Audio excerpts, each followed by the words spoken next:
Good afternoon, everyone. My name is George. I'm working for the Ministry of Energy, and I would like to thank Cyprus Institute for organizing this event. And we're going to have now some time to speak a little bit about what we have done up to now on the energy modeling of Cyprus. And also some new slides that I have introduced based on what we have been discussing out today. What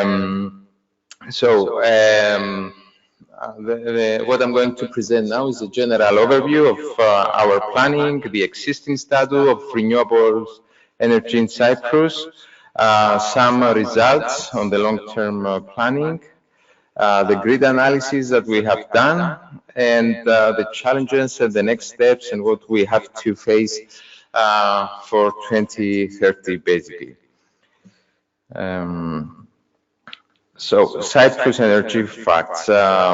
This is, in a small site, what is the system of Cyprus. We are a small isolated country. There is no electricity interconnection, not electricity market yet, no storage facilities. We have high prices because basically we're depending full on oil. The cost of energy supply in Cyprus represents about the 25% of the cost of total imports in Cyprus. On the other hand, we have very high solar radiation, and the total energy demand is met through the consumption of imported products. So here there is a big chance. Now I'm going to give you a history. As my director said in the opening, Cyprus was among the first country in the world that initiated the solar thermal industry in Cyprus. As you can see from the pictures, we have industry since 1960s. In the past, we used to be the first in the world with a big difference. The second one was Austria, as you can see there. But this recently has changed. And Austria now is having, for a recent data, and as Alaric said earlier, there is a big competition among the Israel, Cyprus, and Austria in the whole solar thermal world. And we hope to maintain the first position in the future. This is from Solar Heat Worldwide report. Now, regarding our energy mix in Cyprus, we have, of course, solar thermal is 37 almost % of our renewable energy mix. Then in the second place, we have the electricity from the wind. The third place takes the electricity from PV. Sorry, the biomass. I forgot biomass. Yes, biomass is the second. Wind is the third. PVs, and then we have biofuels and geothermal energy. The important thing here is that after 2015, Cyprus government decided to stop supporting with feed-in premiums or fixed prices the renewable energy in Cyprus. So since then, we have achieved to install a lot of PVs without any subsidies, direct subsidies at least, and no feed-in premiums. So right now, the 40% of our PVs are without any market premium. This is a graph that I really like to show, especially to the people who are asking what is going to happen in Cyprus, what is the demand. What we show in this map is the capacity of the system on this axis. The red indicates a lot of demand, and the black color indicates the least demand that our electricity system has. And as you see here on this axis is the various months of the year, where we show the seasonality we are having. And on this axis is the hours of the day. So you see, we have some peak demands during summer periods between 11 and 6 o'clock, and some very high demands in winter time, especially December, January, and February, during again after 6 o'clock till it's going till almost 11 o'clock in the evening. And this is a very good map for the participants that they want to participate in the electricity market. And this is also was reported in a study that we have done with the JRC. What is the status here in Cyprus? Currently, we are having, as it was said before, these targets, 280 megawatt of PVs, 175 of wind, 50 megawatt of CSP, and 15 megawatt of biomass. Right now, with a new scheme that we have announced, we have received a lot of applications, mainly on PVs. One application on a wind farm. We have one CSP project that under the NER 300, which there is a political decision, but there are some technical difficulties, as I have been informed. Mr. Kyriakidis will inform us later what is going on with that project. And having these numbers, there is a good chance to achieve our target of 2020 if these projects are implemented. They're going to be implemented. And I like to highlight that these projects are going directly to the competitive electricity market. What are we doing now in terms of planning? We have, since 2013, basically, we have collaborated with a lot of different institutions, JRC, IRENA, KTH, and a lot of subcontractors and a lot of local authorities in order to develop our roadmap for 2030 and beyond. And we have done all these different studies in energy efficiency, heating and cooling, in electricity demand forecast, transport study. And then after we have seen the results, we found out, because of our system, that a lot of constraints, they have to be introduced to the planning. So we were repeating this job over and over again in order to take into account the new parameters. So what I'm going to show next is what we have been discussing in the previous days, is some RES forecast that European Commission has done for Cyprus. And of course, they have done this forecast for all the countries of EU. And this is the tools that they are using in order to evaluate our report that is going to be submitted by the end of this year, our roadmap. And Commission, based on these numbers, they're going to come back with us with the recommendations in order for the European Commission to reach the 2030 targets. So here, this green line, you see the total share on the primes model, while on the right-hand side, we have the new model of the Commission. Is called POTENCIA. And where this model is an open source, it's first time that they have delivered all the assumptions that they are using in order to deliver the results. And there is, as you see here, a lot of differences, even for Cyprus, the way that the models are using. So the electricity production is in both graphs, the blue line. And it shows that up to 2030 in Cyprus, we can have around 20–25% of renewables. This is similar with the Primes model, which is around, again, on the same range. So what I have just done, and we have been discussing lately, I went to see a while ago what the assumptions are for the CSP costs, and how they account this in their study, especially in the potential.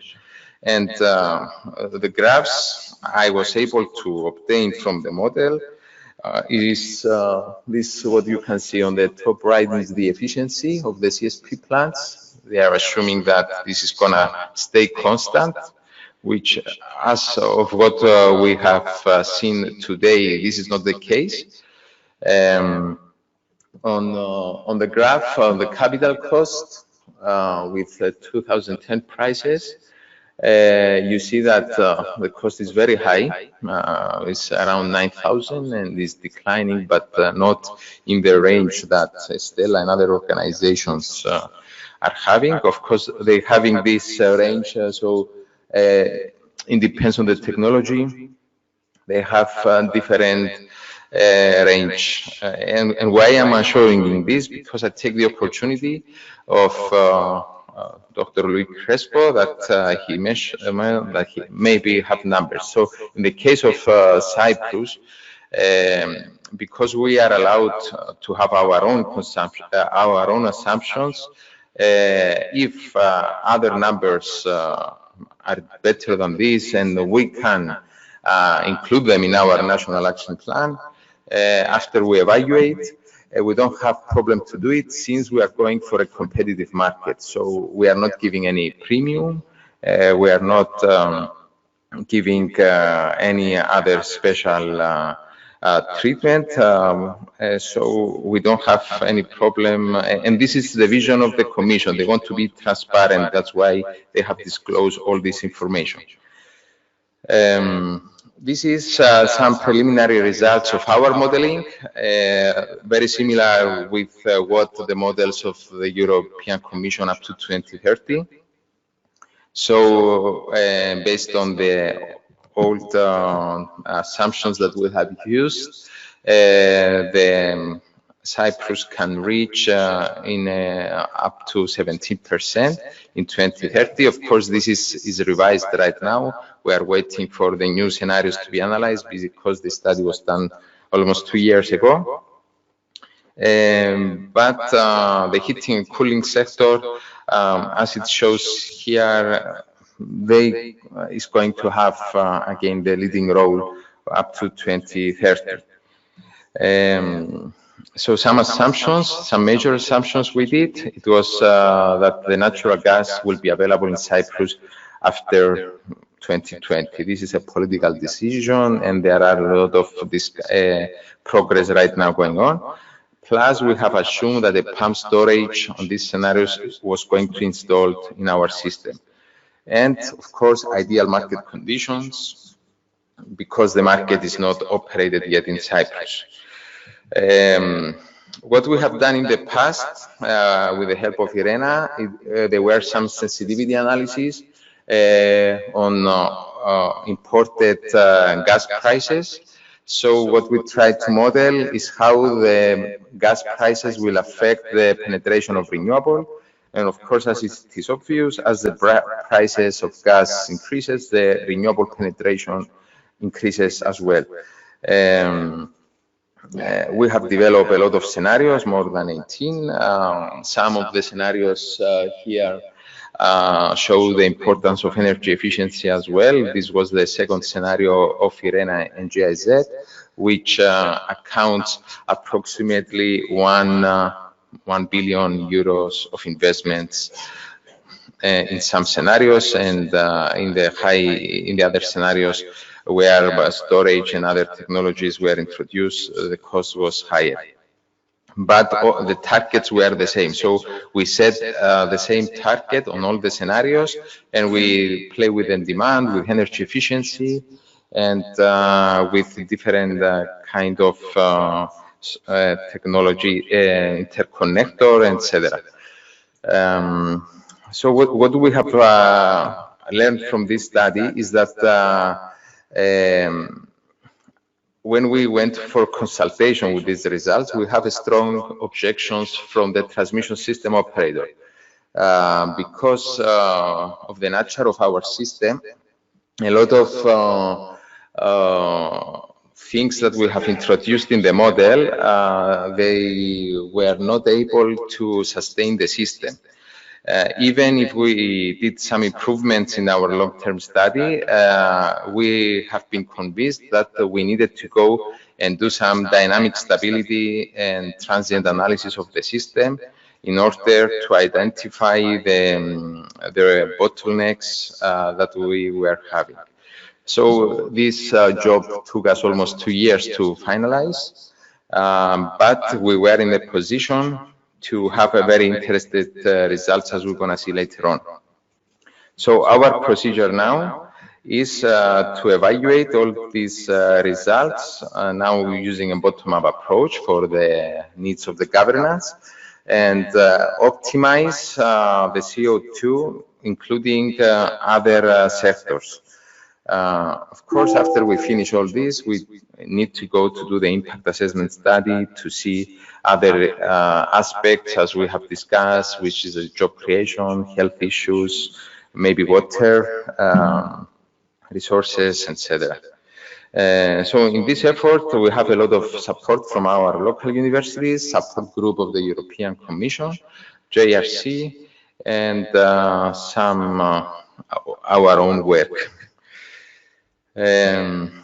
So I'm going now to a few things about the market. As I said, we modeled just an ideal market. We have assumed the perfect market conditions, and here we have developed 3 different scenarios to evaluate the impact of the gas and the scenario with no gas in Cyprus. So in the scenario with no gas, obviously more renewables are introduced to the system because it's most economic, it makes more economic sense. While the gas, if it is delayed or if it is come in time, it will not affect the future, but it will affect only the present. So in this effort, we did a lot of modeling exercises after we did the long planning. These were the basic results from, I'm going only to concentrate with the most challenging scenario, which was the high-res penetration, which might be the only scenario that we're going to have because natural gas is not still in Cyprus. But this was the most challenging scenario for our transmission system operator to evaluate. And as you have seen here, we have a huge penetration of PVs and a lot of penetration of batteries and the pump hydro. So in that scenario, which it was sufficient enough with the long-term planning model, when we tried to simulate the same scenario in the Dixieland model and using also Plexos, it came out that we were having a lot of curtailment. And why is that? Because I have here a list of system constraints. I'm not going to go through all these, but these constraints, especially in an isolated island, they cannot be modeled in the long-term planning models, as we have discussed before. So, especially the frequency containment reserves, some other reserves in the restoration, because here we did model every minute by minute the system. While on the long-term planning, we simulated some specific days, but when it comes to the dispatching of the units, it wasn't feasible. So here I have a screenshot of the curtailment that we were having on PVs, which was not really the case. Of course, in the other model, there were some curtailments as well, but we have a curtailment of 1.1 gigawatt, which I think is huge. And also annual RES energy curtail in the range of 17%. So what was the next step? We need to rerun now our long-term plan model and include maybe more batteries or analyze more than batteries. So some other constraints that we have used in the dynamic analysis of the system. It was the spinning generators, especially with the CCGT. Of course, these now we have implemented also in the long-term planning. And here I have some results on the battery storage of how much it was utilized. So maybe we might need more storage in the summer periods, but if you take the utilization factor, you're going to see that in the rest periods of the year, this utilization is not very high. And here I'm comparing hydro, battery with 0.3 hours and battery with 2 hours. So definitely it is a fact that the requirement on forecast errors, but the requirement on the ramp rates too. And this is because the deviations in respect to the half-hourly forecast are defined based on average real power per minute and not the half-hour as it is actually happening. I'm not going to go in details because we have the report and it's available. One other important graph here is the pump storage usage and the reserve provisions, again in a specific day of the year, how the storage and the reserve provisions react in the market. Okay. Another important issue that we found out, and is related with what we have speaking today, it was the importance of the demand response, and especially demand response with the irrigation of water, or also the desalination plants. Our desalination plants are not very capable of doing demand response. They have only 10 to 20% that you can play with them. So this was not a good load to play with. But we found some other potential in Cyprus that we model, like the storage heaters or irrigation of water. But one important outcome of this, it was that a further study can be done in this sector as well. Okay, this is the ramp rate, the big ramp rate as it was demonstrated from Portugal before. We had the similar problem, and here is why we are having the big curtailment, because we need more flexible conventional fleet, which is not available in the system. So this is the reason of curtailment, basically, of renewables. The load flow analysis, the good news about our grid, it was that our grid is capable of accommodating more than 2 gigawatts of renewable, while our demand is almost 1 giga. Of course, the different part is how to distribute it to the existing substations. And the study was done basically for PVs, not for big plants, in order to take advantage of the existing substations. So this is the theoretical maximum that the system can accommodate. So what we have done in this study, we have the development of a detailed usage model. We have developed and evaluated the transmission system dynamic model. And we have also introduced some new technologies, different, let's say, the pump storage, which was not before in the system. And we had the chance to model the 2 CSP plants that we are about to operate it. And some results that we found that the thermal storage, I think I skipped a slide, but the inertia of the system, it was very much helped with the thermal storage system versus the battery storage system. And this was very crucial for us because for security of supply, we have another condition of having at least 2 points of generation in our system. And in order to maintain this and maintain the inertia of the system, you need to have dispatchable units, and CSP with storage, it was one of these units that it could really provide this service. But some lessons learned from that, it was that in small isolated systems, usage has to incorporate it in detail, balancing reserves and inertial response. This was the main reason that our project delayed for 1 year. And another lesson I have learned is that you need to be transparent and open with all the stakeholders. If you discuss with all the stakeholders and hear what they have to say and accommodate their thoughts, then this can lead to better results.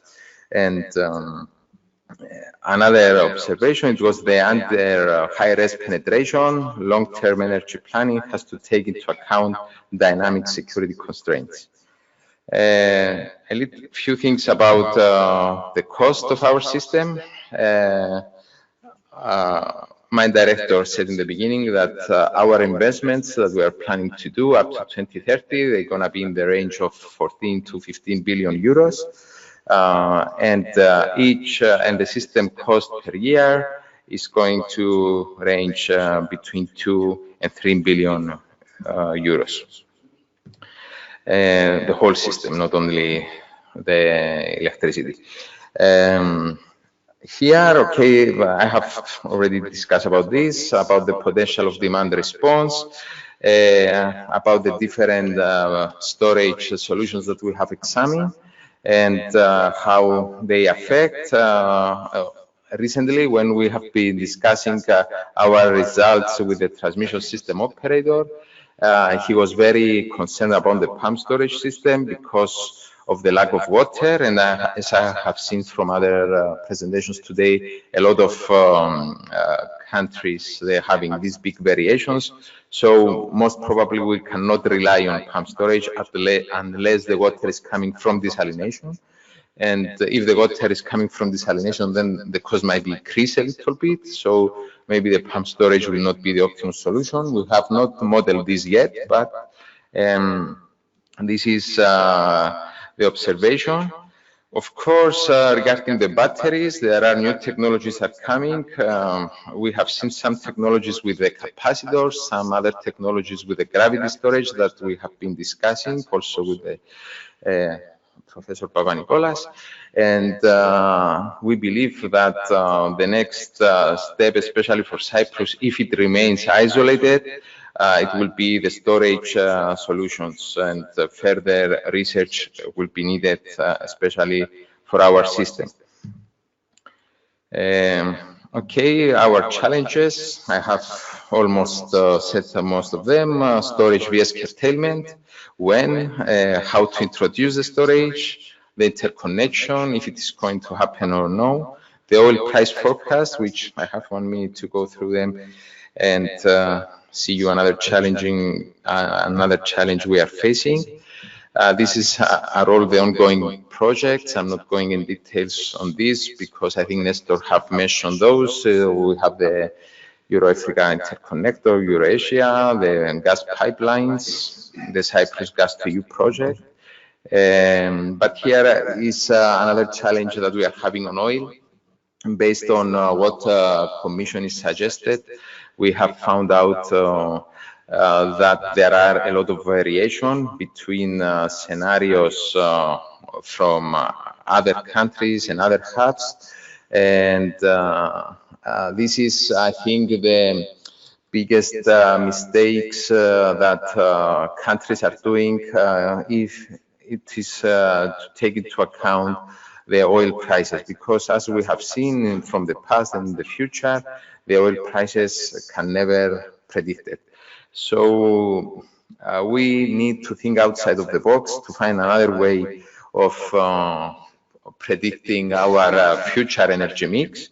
And since the renewables now are coming into the grid, this is my personal thought, not the ministry's, but we have to think in a different way.